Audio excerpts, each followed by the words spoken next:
ते सर लोकसभेमध्ये प्रूव्ह झालं, तुम्हाला उत्तम जागा मिळाल्या आणि हे निश्चित झालं की शिंदेंनी घेतलेलं पाऊल जे होतं ते योग्य दिशेने जाते, ते पक्ष सांभाळू शकता अशा स्वरूपाचं चित्र तयार झालं. शिवसेनेला त्यानिमित्तानं बळकटी मिळाली, अनेकांचा ओघ वाढला शिवसेनेकडे, मुळात एकनाथ शिंदेंकडे. तर या परिस्थितीमध्ये एकनाथ शिंदेंचा कॉन्फिडन्स जो आहे तो दुणावला आणि त्यातून आता ते युतीमध्ये अंतर्गत जे आहेत ते सगळ्यात बळकट झाले. त्यामुळे मग देवेंद्र फडणवीस असो किंवा इकडे अजित पवार असो, त्यांच्यापेक्षा पुढच्या काळामध्ये सर्वात जास्त संधी जर कुणाला आहे तर ती मुख्यमंत्रीपदाची एकनाथ शिंदेंना आहे, असं जे वर्णन व्हायला लागलं त्याकडे तुम्ही कसं बघता?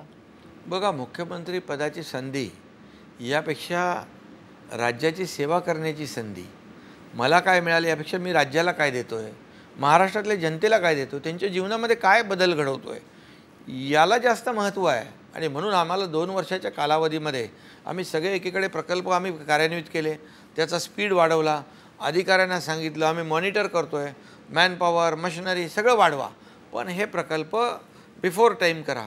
असं केल्यामुळे मोठ्या प्रमाणावर आम्हाला चित्र जे पाहतोय सगळीकडे आपण राज्यामध्ये प्रकल्प सुरू आहेत. मुंबईतच नाही, संपूर्ण राज्यभर अशा प्रकारच्या प्रकल्पांना आम्ही चालना दिली. एकीकडे विकासाला चालना दिली, दुसरीकडे कल्याणकारी योजना आम्ही आणल्या. आज कल्याणकारी योजना आम्ही शेतकऱ्यांसाठी सुरुवात केली.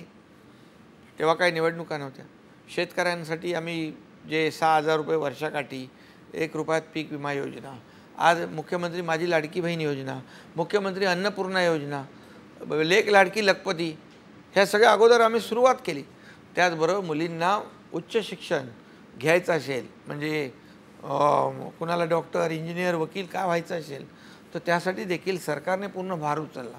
आज मुख्यमंत्री युवा प्रशिक्षण योजना आम्ही सुरू केली. लोक म्हणायचे बेरोजगारी बेरोजगारी बेरोजगारी, काय करते सरकार, काय करते. हे पहिलं सरकार आहे देशातलं की आम्ही या युवकांना आम्ही अप्रेंटिसशिपसाठी पाठवतो, त्यांना ट्रेंड करतोय आणि त्याच्या प्रशिक्षणाचा भत्ता सरकार देत आहे. आतापर्यंत कधी झालं नव्हतं.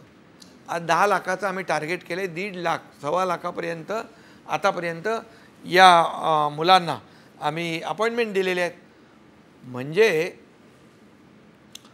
आमचा उद्देश काय आहे, आज शेतकऱ्यांच्या जीवनामध्ये चांगले दिवस आणणे, माझ्या लाडक्या बहिणींच्या जीवनामध्ये, लाडक्या भावांना चांगले दिवस आले पाहिजे. आमच्या ज्येष्ठांना वयोश्री योजना केली आम्ही, त्याच्यामध्ये देखील त्यांना बेनिफिट होतो आहे. एस टीमध्ये 50% सवलत आम्ही आमच्या बहिणींना दिली. शेवटी काय, सरकार कुणासाठी आहे?